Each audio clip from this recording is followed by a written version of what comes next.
ਆਪਣੇ ਇੱਥੇ ਕੈਲੀਫੋਰਨੀਆ ਦੇ ਵਿੱਚ ਇਲੈਕਸ਼ਨਸ ਨੂੰ ਲੈ ਕੇ ਕਾਫੀ ਵਕਤ ਲੱਗ ਜਾਂਦਾ ਨਤੀਜੇ ਜਿਹੜੇ ਹੋਣ ਨੂੰ ਲੈ ਕੇ। ਕੱਲ ਰਾਸ਼ਟਰਪਤੀ ਟਰੰਪ ਇੱਕ NBC ਦੀ ਇੰਟਰਵਿਊ ਦੇ ਵਿੱਚ ਖਾਸੇ ਗੁੱਸੇ 'ਚ ਆ ਕੇ ਇੰਟਰਵਿਊ ਵਿੱਚ ਹੀ ਛੱਡ ਗਏ, ਕਿਉਂਕਿ ਇਸ ਮੁੱਦੇ ਨੂੰ ਲੈ ਕੇ ਗਹਿਮਾ ਗਹਿਮੀ ਜਿਹੜੀ ਉਹ ਹੋ ਗਈ। ਉੱਦਾਂ ਹੁਣ ਤੋਂ ਕੁਛ ਮਿੰਟ ਪਹਿਲਾਂ ਜਿਹੜੇ ਆਏ ਆંકੜੇ ਆ ਉਹਨਾਂ ਵਿੱਚ ਜੇ ਦੱਸਦੇ ਜਾਈਏ, ਜਿਹੜੀਆਂ ਦੋ ਰੇਸਿਸ ਦੇ ਉੱਤੇ ਸਭ ਤੋਂ ਜ਼ਿਆਦਾ ਓਵਰਆਲ ਕੈਲੀਫੋਰਨੀਆ ਦੇ ਵਿੱਚ ਸਭ ਦੀ ਨਜ਼ਰ ਆ ਗਵਰਨਰ ਦੀ ਤੇ LA ਦੇ ਮੇਅਰ ਦੀ ਜਿਹੜੀ ਉਹ ਲੈ ਕੇ।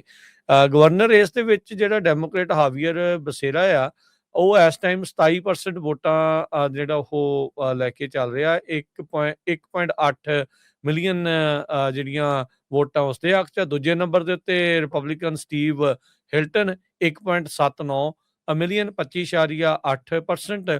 ਤੇ ਤੀਜੇ ਨੰਬਰ ਦੇ ਉੱਤੇ ਟੌਮ ਸਟਾਇਰ ਬਿਲੀਅਨੇਅਰ ਟਰਨਡ ਐਕਟਿਵਿਸਟ ਕਹਿ ਲਓ, ਤੇ ਉਹ ਹੁਣ 21.5% ਦੇ ਨਾਲ 1.4 ਮਿਲੀਅਨ ਵੋਟਾਂ ਦੇ ਨਾਲ ਉਹ ਅੱਗੇ ਤੀਜੇ ਨੰਬਰ ਦੇ ਉੱਤੇ ਚੱਲ ਰਿਹਾ ਹੈ।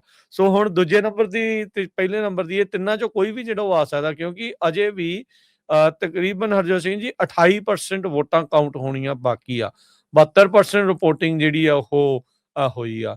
ਉਧਰ ਜਿਹੜੀ LA ਦੀ ਮੇਅਰ ਦੇ ਵਿੱਚ ਜਿਹੜੀ ਮੌਜੂਦਾ ਉੱਥੋਂ ਦੀ ਹੈਗੀ ਆ ਮੇਅਰ ਕੈਰਨ ਬੈਸ, ਉਹ 2.5 ਲੱਖ ਵੋਟਾਂ ਜਿਹੜੀਆਂ ਲੈ ਚੁੱਕੀ ਆ ਤੇ 34.6% ਆ। ਉਹ ਪਹਿਲੇ ਨੰਬਰ ਤੇ ਚੱਲ ਰਹੀ ਹੈ। ਦੂਜੇ ਨੰਬਰ ਦੇ ਉੱਤੇ ਨਿਥਿਆ ਰਮਨ, ਇਹ ਇੱਕ ਟਾਈਮ ਦੇ ਉੱਤੇ ਪਿਛੜੀ ਸੀਗੀ। ਸਪੈਂਸਰ ਪ੍ਰੈਟ ਜਿਹੜਾ ਰਿਪਬਲਿਕਨ ਪਾਰਟੀ ਵੱਲੋਂ ਸੀ, ਉਹ ਦੂਜੇ ਨੰਬਰ ਦੇ ਉੱਤੇ ਸੀਗਾ। ਇਹਨੇ ਹੁਣ ਸਪੈਂਸਰ ਪ੍ਰੈਟ ਨੂੰ ਪਛਾੜ ਦਿੱਤਾ ਹੈ ਤੇ 3000 ਵੋਟਾਂ ਦੇ ਨਾਲ ਉਸ ਤੋਂ ਅੱਗੇ ਆ। ਸਪੈਂਸਰ ਪ੍ਰੈਟ ਦੀਆਂ 1,93,000 ਵੋਟਾਂ ਤੇ ਨਿਥਿਆ ਰਮਨ ਦੀ 1,96,000 ਵੋਟਾਂ ਜਿਹੜੀਆਂ ਉਹ ਹੈਗੀਆਂ। ਸੋ ਦੂਜੇ ਨੰਬਰ ਦੇ ਉੱਤੇ ਆ ਚੁੱਕੀ ਹੈਗੀ ਆ। ਸੋ ਇਹ ਜਿਹੜੀ ਲੇਟੈਸਟ ਜਿਹੜੀ ਹਰਜੋਤ ਸਿੰਘ ਜੀ ਜਾਣਕਾਰੀ ਜਿਹੜੀ ਆ ਉਹ ਆਈ ਆ। ਸੋ 5 ਦਿਨ ਹੋ ਗਏ ਆ, ਵੋਟਾਂ ਅਜੇ ਵੀ ਕਾਊਂਟ ਹੋ ਰਹੀਆਂ ਆ। ਕੁੱਲ ਮਿਲਾ ਕੇ 40 ਦਿਨ ਹੁੰਦੇ ਆ ਹਰਜੋਤ ਸਿੰਘ ਜੀ ਜਿਹੜੇ ਅਫੀਸ਼ੀਅਲ ਜਿਹੜੇ ਨਤੀਜੇ ਆ, ਸਰਟੀਫਾਈਡ ਨਤੀਜੇ ਜਿਹੜੇ ਉਹ ਕਰਨ ਦੇ ਲਈ।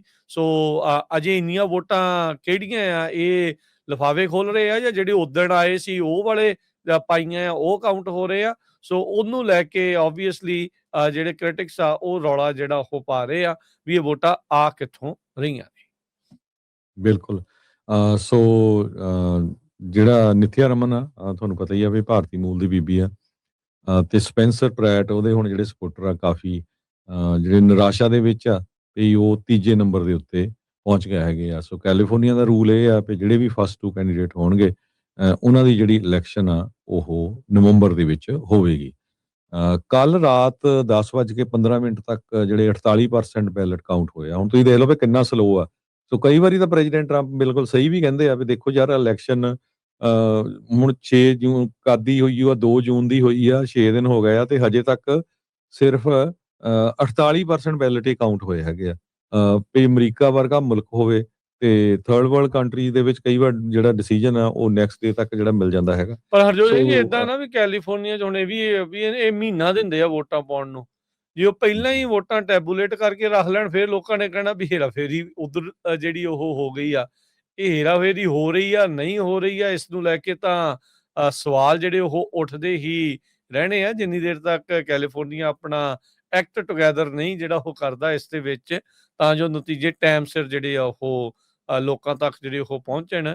ਉਹਨੇ ਚਿਰ ਨੂੰ ਤਾਂ ਹਰਜੋਤ ਸਿੰਘ ਜੀ ਇਹ ਵੀ ਨਹੀਂ ਪਤਾ ਲੱਗਦਾ, ਕੈਂਡੀਡੇਟ ਵੀ ਕੋਈ ਹੋਰ ਪਾਸੇ ਨੂੰ ਬੰਦਾ ਤੁਰ ਪੈਂਦਾ ਹੋਣਾ ਵੀ ਚੱਲ ਚਲੀਏ ਹੁਣ ਅਗਲੇ ਪਾਸੇ। ਇਸੇ ਨੂੰ ਪਤਾ ਨਹੀਂ ਕਦੋਂ ਨਤੀਜਾ ਜਿਹੜਾ ਆ ਉਹ ਆਉਣਾ ਆ। ਸੋ ਕਾਫੀ ਜ਼ਿਆਦਾ ਲਮਕ ਰਿਹਾ ਆ ਇਹ ਕੰਮ। ਸੋ ਲੋਕਾਂ ਨੂੰ ਦੇਖਣਾ ਚਾਹੀਦਾ ਆ, ਇੱਥੋਂ ਦੇ ਪੋਲੀਟੀਸ਼ੀਅਨਾਂ ਨੂੰ ਵੀ ਜਿਹੜਾ ਉਹ ਦੇਖਣਾ ਜਿਹੜਾ ਚਾਹੀਦਾ, ਤਾਂ ਜੋ ਨਤੀਜਾ ਟਾਈਮ ਸਿਰ ਆਇਆ ਸਕੇ। ਜੀ।